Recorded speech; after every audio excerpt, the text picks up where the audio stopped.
बिस्मिल्लाहिर्रहमानिर्रहीम। अस्सलाम वालेकुम students. My name is Yasir Iqbal और मैं आपका कंप्यूटर टीचर हूँ। सबसे पहले हम बात करते हैं आज चैप्टर नंबर 1 की, basics of information technology. Basic of information technology, information technology की बात करते हैं। उसमें सबसे पहले सॉफ्टवेयर और हार्डवेयर की बात करते हैं कि सॉफ्टवेयर और हार्डवेयर क्या होते हैं। Software, a set of instructions given to the computer to solve a problem, is called a software. Software is also called a program. बेटा ऐसी हदायत का मजमुआ जो हम कंप्यूटर को किसी मखसूस मसले को हल करने के लिए परफॉर्म करते हैं, तो ऐसे इंस्ट्रक्शंस को हम सॉफ्टवेयर में लिखते हैं और सॉफ्टवेयर जो है उसको प्रोसेस करता है। तो software is also called programme. Software को प्रोग्राम भी कहा जाता है। अगर हम इसकी कंप्यूटर का अगर हम देखें कि कंप्यूटर किस तरह से काम करता है, computer works according to the instructions. Computer जो है सिर्फ और सिर्फ यूजर्स की इंस्ट्रक्शंस के मुताबिक काम करेगा, जो कि कंप्यूटर में उसको हदायत दी जाती हैं, जो कि हम सॉफ्टवेयर में लिखते हैं। मिसाल के तौर पर अगर हम बात करें सॉफ्टवेयर की, तो सॉफ्टवेयर में ऑपरेटिंग सिस्टम एक एग्जांपल है सॉफ्टवेयर की, और माइक्रोसॉफ्ट वर्ड एग्जांपल है सॉफ्टवेयर की।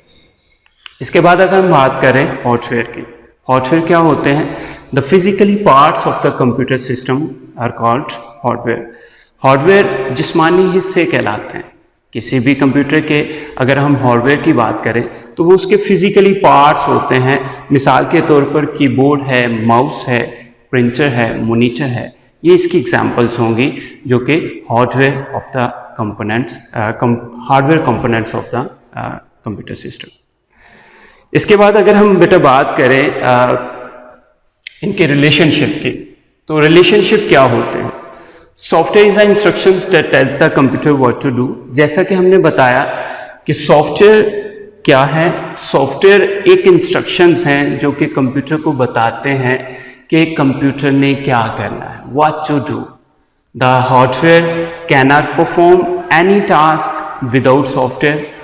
जो कंप्यूटर होते हैं, हार्डवेयर कंप्यूटर जो हैं, वो कोई टास्क परफॉर्म नहीं कर सकते विदाउट सॉफ्टवेयर के बगैर। And software can not be executed without hardware. और जो सॉफ्टवेयर है वो हार्डवेयर के बगैर चल नहीं सकते, कोई काम नहीं कर सकते।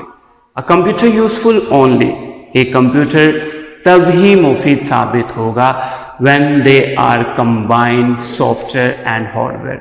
जब सॉफ्टवेयर और हार्डवेयर मिलके कोई काम करेंगे तो देन वो कंप्यूटर सिस्टम बनेगा, और ये इन दोनों के दरमियान रिलेशनशिप को परफॉर्म कर सकता है।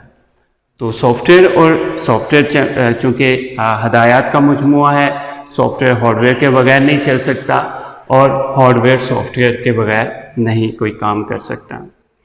इसके बाद हम बात करते हैं इंफॉर्मेशन टेक्नोलॉजी की। इंफॉर्मेशन टेक्नोलॉजी क्या होती है?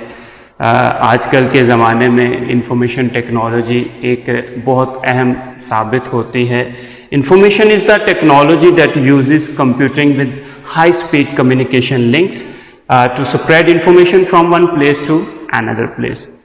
जो इंफॉर्मेशन है वो एक तरह से एक ऐसी टेक्नोलॉजी है जो कि हम कंप्यूटर पे इंफॉर्मेशन को, मालूमात को एक जगह से दूसरी जगह फैलाने के लिए जो है वो परफॉर्म करते हैं। इंफॉर्मेशन एक जगह से दूसरी जगह आसानी से पहुंचाई जा सकती है और वो इंफॉर्मेशन टेक्नोलॉजी के बदौलत होता है। The communication links are used to communicate with different people in the world. जो कम्युनिकेशन लिंक्स हैं इसके लिए आप इस्तेमाल कर सकते हैं। पूरी दुनिया में जो लिंक्स हैं उसके परफॉर्म किए जा सकते हैं, जो कम्युनिकेट होते हैं एक जगह से दूसरी जगह पे।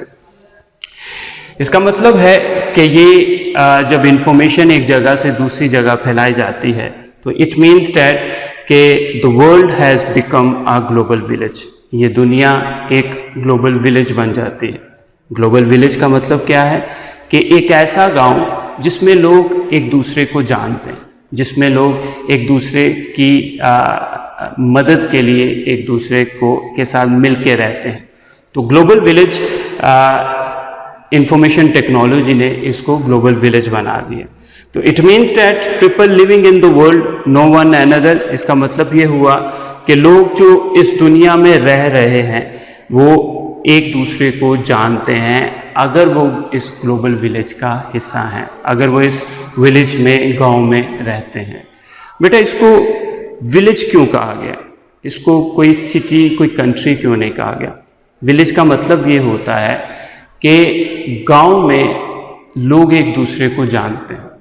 कोई भी अगर कोई प्रॉब्लम होती है, कोई इन्फॉर्मेशन होती है, तो वो एकदम से इस तरह से फैल जाती है कि वो एक दूसरे को जानते हैं सिर्फ और सिर्फ किसकी वजह से? विलेज की वजह से, ग्लोबल विलेज। इसलिए इसको ग्लोबल विलेज कहा जाता है। ग्लोबल विलेज जैसे कि अगर हम एक से एग्जाम्पल लेते हैं, मिसाल के तौर पर अगर हम बात करें, अगर कहीं पे भी कोई प्रॉब्लम आती है, कोई हादसा पेश आता है या कोई प्रॉब्लम आ जाती है, तो इसका मतलब क्या हुआ कि ग्लोबल विलेज की वजह से ये इन्फॉर्मेशन पूरी दुनिया में फैल जाती है। तो इन्फॉर्मेशन टेक्नोलॉजी की वजह से ये ग्लोबल विलेज जो है वो पूरी दुनिया को बना देता है, जिसका मतलब ये है कि ये इन्फॉर्मेशन टेक्नोलॉजी की बदौलत मुमकिन होता है। इसके बाद अगर हम बात करें डिजिटल कॉन्वर्जेंस की, तो डिजिटल कॉन्वर्जेंस का मतलब क्या है? It means that various industries have merged electronically to exchange information from one place to another place. इसका मतलब ये है कि कोई भी मालूमात जो है वो मुख्तलिफ इंडस्ट्रीज को इस तरह से इलेक्ट्रॉनिकली एक दूसरे के साथ मर्ज कर दिया गया है, इकट्ठा कर दिया गया है कि वो अपनी मालूमात या अपनी इंफॉर्मेशन जो है वो एक दूसरे के साथ तबादला कर सकते हैं। The merging is very important in the modern world. Merging जो है वो इंतहाई ज़रूरी है इस जदीद तरीन दुनिया में। The information can be transferred. आप इंफॉर्मेशन जो है, मालूमात जो है वो आप एक जगह से दूसरी जगह ट्रांसमिट कर सकते हैं इन एनी फॉर्म, किसी भी शक्ल में, चाहे वो टेक्स्ट की सूरत में है, चाहे वो ग्राफिक्स की सूरत में है, चाहे वो ऑडियो की सूरत में है, चाहे वो वीडियो की सूरत में है। तो डिजिटल कॉन्वर्जेंस की वजह से हम जो है वो इंफॉर्मेशन एक जगह से दूसरी जगह कहीं पे भी पहुंचा सकते हैं।